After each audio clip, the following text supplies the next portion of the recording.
దీర్ఘకాల వ్యాధులకు 20 ఏళ్ల అనుభవం ఉన్న అత్యుత్తమ హోమియోపతి వైద్యం మాస్టర్ హోమియోపతి. నమస్కారం, వెల్కమ్ టు ఐ డ్రీమ్. ఈరోజు మనతో పాటు ప్రముఖ ఆధ్యాత్మికవేత్త జ్యోతిష పండితులు సుభాష్ శర్మ గారు ఉన్నారు. గురువుగారిని అడిగి మనకున్న సందేహాలను నివృత్తి చేసుకుందాం. నమస్కారం గురుగారు. శ్రీమాత్రే నమః అండి. గురుగారు, ప్రతి మాసంలో మనకు సంకష్టహర చతుర్థి అని ఒకటి వస్తుంది కదండి. ఆ రోజు వినాయకుడిని ఎలా ఆరాధిస్తే మనకున్న సకల కష్టాలు తొలగి సుఖశాంతులతో కుటుంబం ఉండాలంటే ఎలాంటి ఆరాధన చేయాలి, ఎలా పూజించాలి? తప్పకుండా తెలియజేస్తానండి. ముందుగా ప్రేక్షకులందరికీ శ్రీమాత్రే నమః, శ్రీ గురుభ్యో నమః. ఓం శుక్లాంబరధరం విష్ణుం శశివర్ణం చతుర్భుజం ప్రసన్నవదనం ధ్యాయే సర్వవిఘ్నోపశాంతయే. సంకష్ట చతుర్థి పౌర్ణమి తర్వాత వచ్చేటటువంటి సంకష్ట చతుర్థి ఏదైతే ఉందో అది చాలా ఫలప్రదాయిని అని చెప్పి గణేష పురాణంలో చెప్పడం జరిగింది. అయితే ఈ గణేష పురాణంలో చెప్పినటువంటి ఇతిహాసాల ప్రకారం, పురాణం ప్రకారం విఘ్నేశ్వరుడు విఘ్నాలు తొలగడానికి ప్రధానమైనటువంటి మూల కారణంగా మనకు చెప్పడం జరిగింది. అయితే ప్రతి మనిషి జీవితంలో ఎన్నో రకాలైనటువంటి ఆటంకాలు, ఎన్నో రకాలైనటువంటి ఇబ్బందులు, ఆర్థిక పరంగా ఇబ్బందులు రావచ్చు, వివాహపరంగా ఇబ్బందులు రావచ్చు, ఆరోగ్యపరంగా ఇబ్బందులు రావచ్చు, వ్యాపార పరంగా ఇబ్బందులు రావచ్చు. ఇలా ఎన్నో రకాలైనటువంటి ఇబ్బందులను, కష్టాలను తొలగించేటటువంటి వాడే విఘ్నేశ్వరుడు. అందుకే ఆయనకు విఘ్న వినాయకుడు అని పేరు, విఘ్న నివారణ కారకుడు అని పేరు. ఇలా ఎన్నో రకాలైనటువంటి పేర్లతో పిలిచేటటువంటి గణనాయకుడు విఘ్నేశ్వరుడు. అందుకే మనం తొలత ఏ పూజ చేసినా కూడా విఘ్నేశ్వరుడు పూజతోటే ఆరంభం చేస్తాం.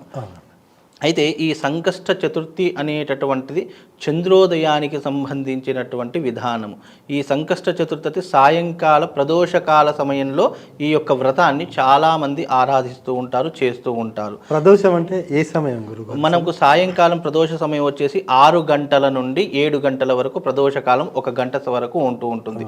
అయితే ఈ ప్రదోషకాలం అనేటటువంటిది చాలా విశేషమైనటువంటిది. అంటే ఆ సమయంలో సంకష్టహర చతుర్థి వ్రతం అని చెప్పేసి ఒకటి ఉంటుంది.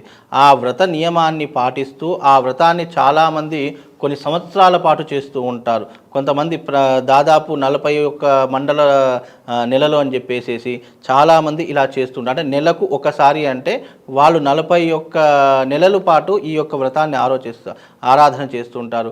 కొంతమంది 16 వారాలు ఆచరిస్తుంటారు, కొంతమంది 16 నెలలు అంటే 16 సంకష్ట చతుర్థులు ఆరాధిస్తారు. ఇలా ఎన్నో రకాలైనటువంటి నియమాలతో కూడుకొని ఉన్నటువంటిదే ఈ సంకష్టహర చతుర్థి వ్రతము. ఈ వ్రతం ఆచరిస్తే గనక మనిషికి ఇహపర సుఖములన్నీ కూడా లభించే అవకాశము, అలాగే విఘ్నములను దూరం చేసేటటువంటి వాడు విఘ్నేశ్వరుడు కాబట్టి మన జీవితంలో ఉన్నటువంటి విఘ్నములు దూరం కావడానికి ఇది చాలామంది ఆరాధిస్తుంటారు. ముఖ్యంగా ఈ వ్రతాన్ని స్త్రీలు ఎక్కువగా ఆరాధిస్తూ ఉంటారు. ఎందుకంటే కుటుంబం బాగుండాలి, అన్యోన్యత బాగుండాలి, భార్యాభర్తలు అనుకూలంగా ఉండాలి, సంతానం బాగుండాలి. అలాగే ఇంకో విషయం ఏంటంటే వివాహం కానటువంటి వారు కూడా ఈ సంకష్టహర చతుర్థి వ్రతాన్ని చేసుకుంటుంటారు. ఎందుకంటే ఈ వ్రతం చేసుకుంటే శీఘ్రంగా వివాహం కలుగుతుంది అనేటటువంటి నమ్మకము. అలాగే ఆర్థిక సమస్యలతో చాలామంది ఎన్నో రకాలైనటువంటి ఆర్థిక సమస్యలతో బాధపడుతున్నటువంటి వారు కూడా ఇలాంటి వ్రతాన్ని ఆచరించడం ద్వారా ఆర్థిక సమస్యల నుంచి దూరం అయిపోయే అవకాశము ఈ వ్రతం ద్వారా కలుగుతుంది. అయితే ఇది మనకు పౌర్ణమి తర్వాత చతుర్దశి నాడు ఈ యొక్క సంకష్టహర చతుర్థి అనేటటువంటిది వస్తూ ఉంటుంది. అయితే ఈ ప్రతి నెల సంకష్టహర చతుర్థి ఉంటూ ఉంటుంది. అయితే ఇది ప్రదోష కాలంలో పూజా విధానాన్ని ఒక మండపాన్ని ఏర్పరచుకొని చక్కగా దానిపైన బియ్యము పోసి కలశాన్ని పెట్టి దానిపైన గణపతి యొక్క విగ్రహం ఉంటుంది. ఆ గణపతి యొక్క విగ్రహాన్ని పూజ చేసి షోడశోపచార పూజ చేయాలి. తర్వాత అష్టోత్తరంతో అర్చన చేయాలి, అభిషేకాదులు చేయాలి. ఆ తర్వాత గణపతికి ఇష్టమైనటువంటి వ్రతకథ, సంకష్టహర చతుర్థి వ్రతకథ కూడా ఉంటుంది. అది చదువుతూ స్వామివారికి అర్చన చేసి ఆ తీర్థప్రసాదాలను తీసుకోవాలి. అలాగే ఆ స్వామివారికి ఇష్టమైనటువంటి మోదకులు నైవేద్యంగా పెట్టాలి. మోదకులే పెట్టవచ్చు, పండ్లు, ఫలాలు, కొబ్బరికాయలు ఇలాంటివి నైవేద్యం పెట్టవచ్చు. అటుకులు, బెల్లము పెట్టవచ్చు, అటుకులు పాయసం పెట్టవచ్చు. ఇలా ఎన్నో రకాలైనటువంటి విధి విధానాలు దాంట్లో చెప్పడం జరిగింది.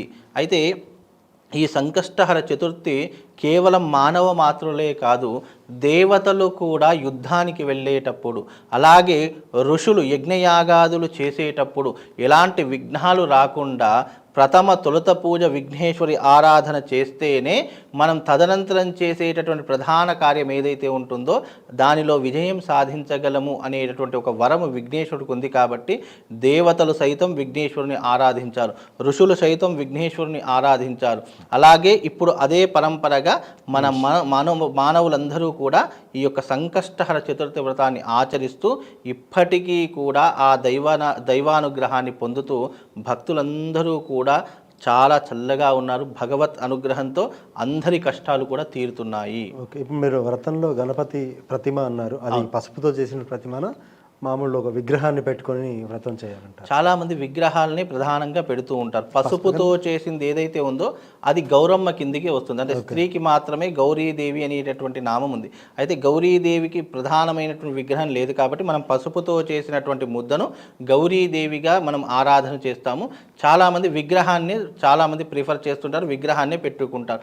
విగ్రహం గనక ఒకటి లేకపోతే దాని ప్లేస్లో వక్క లాంటిది ఏదైనా ఒక రూపాయి బిళ్ళ ఒక వక్క పెట్టేసి మనం పూజ ఆరాధన చేసుకోవచ్చు. చాలామంది కొంతమంది ఉన్నతమైనటువంటి స్థాయిలో ఉన్నప్పుడు బంగారు విగ్రహం పెడతారు, చాలామంది కొంచెం మధ్యమ స్థానంలో ఉన్నప్పుడు వెండి విగ్రహం పెడతారు, కొంతమంది పంచలోహ విగ్రహం పెడతారు. ఏది ఏమైనప్పటికీ కూడా మనస వాచ కర్మణ అనేటటువంటి విధి విధానాలు మన మనసు అక్కడ బంగారంతో చేసామా, ఎంత అలంకరణ చేశామా, ఎంతో చక్కగా అందరిని పిలుచుకొని వచ్చామా, ఇది కాదు. మనం మనస్సు జోడించి భక్తితో చేసినటువంటి ఏ ఆరాధన అయినా సరే భగవంతుడు తొందరగా స్వీకరిస్తాడు. నువ్వు బంగారు పాత్రలో పాలు పోయాల్సిన అవసరం లేదు, నువ్వు భక్తితో మట్టి పాత్రలో పాలు పోసినా భగవంతుడు స్వీకరిస్తాడు. భగవంతుడికి కావాల్సింది ప్రధానంగా భక్తి మార్గము అనేటటువంటి ఒక చిత్తశుద్ధి కావాలి. కానీ మనం ఎన్ని రకాలైనటువంటి వస్తువులు సమకూర్చాము, ఏ రకమైన విధంగా ఎంత గ్రాండ్గా పూజ చేశాము, ఇది కాదు భగవంతునికి.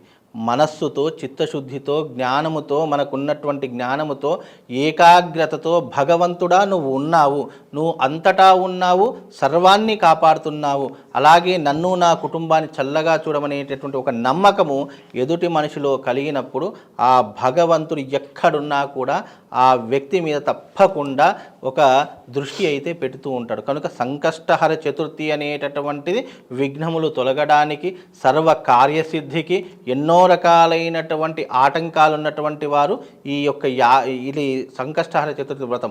దీంట్లో ప్రధానంగా లక్షమోదక యాగము అనేటటువంటిది కూడా ఉంటూ ఉంటుంది. నిజానికి సంకష్టహరి చతుర్థి వ్రతం చేసుకున్నటువంటి వారు ఉద్యాపన సమయము అనేటటువంటిది ఒకటి వస్తుంది. వాళ్ళ సంకల్పంలో అయ్యో నేను 16 సంకష్ట చతుర్థులు చేస్తాను, లేదా 5 సంకష్ట చతుర్థి నేను ఉపవాసం ఉంటాను అని ఉన్నటువంటి వారు ఉద్యాపన సమయము అని అంటుంటుంది. అంటే దానితో ఇక్కడ వరకు నేను అనుకున్న సంకల్పం రీచ్ అయిపోయాను, ఇక ఉద్యాపన చేయాలి అన్నటువంటి సమయంలో బ్రాహ్మణ్ణి పిలవాలి, ఒక కలశము, ఆ తర్వాత గణపతి ఒక వెండి విగ్రహం దానం ఇవ్వాలి. ఆ రోజున వీలైతే లక్ష్మీ గణపతి హోమం వాళ్ళ ఇంట్లో ఆచరించుకుంటూ చక్కగా అర్చకుని పిలిచేసి మోదక యజ్ఞము చేయాలి. 108 రకాల 108 ఈ యొక్క మోదకులు ఉంటాయి. ఆ మోదకులను ఒక్కొక్క నామం చెప్పుకుంటూ ఆ హోమ ద్రవ్యంలో వేస్తే గనక విశేషమైనటువంటి పుణ్య ఫలితాలు ఎవరైతే ఆచరించారో వాళ్లకు ఆ గణపతి యొక్క సంపూర్ణమైనటువంటి అనుగ్రహం వాళ్ళందరికీ కలుగుతుందండి. ఇది సంకష్ట చతుర్థి యొక్క ఉద్దేశం. అయితే సంకష్ట చతుర్థి రోజు ఇలా హోమాలు ఇవి చేయడంతో పాటుగా ప్రదోషంలో గరికతో పూజిస్తే మనం ఆయన దగ్గర మన కష్టాలు చెప్పుకుంటే పోతాయి అంటారు, అది ఎంతవరకు నిజం?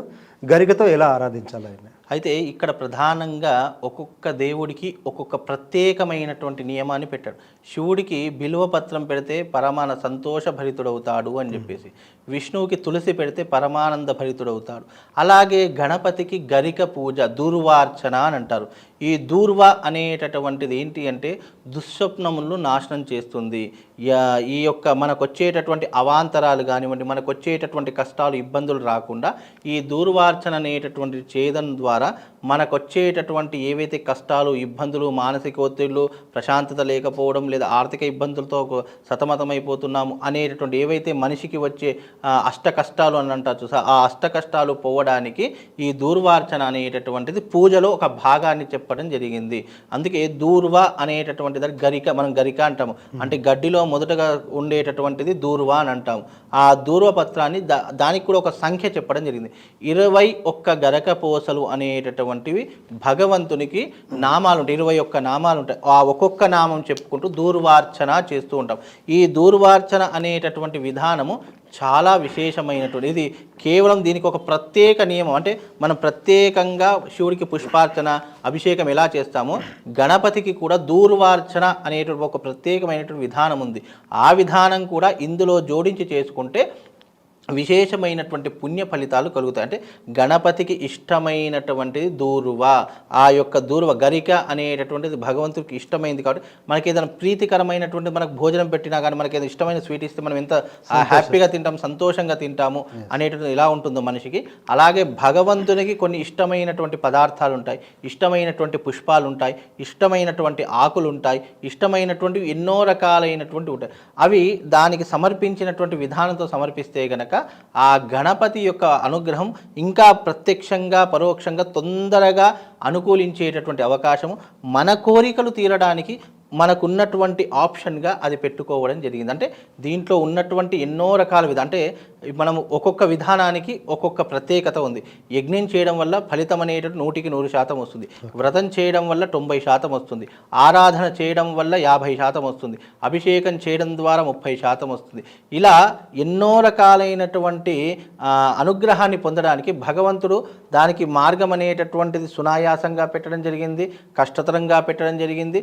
మనం ఏ రకమైనటువంటి వినియోగాన్ని ఆ గణపతికి అర్చిస్తామో దాని రకంగా మనకు ఫలితం అనేటటువంటిది దాని ప్రకారంగా మనకు రావడం జరుగుతుందండి. చాలా బాగా చెప్పారు సార్, ధన్యవాదాలు. శ్రీమాత్రి.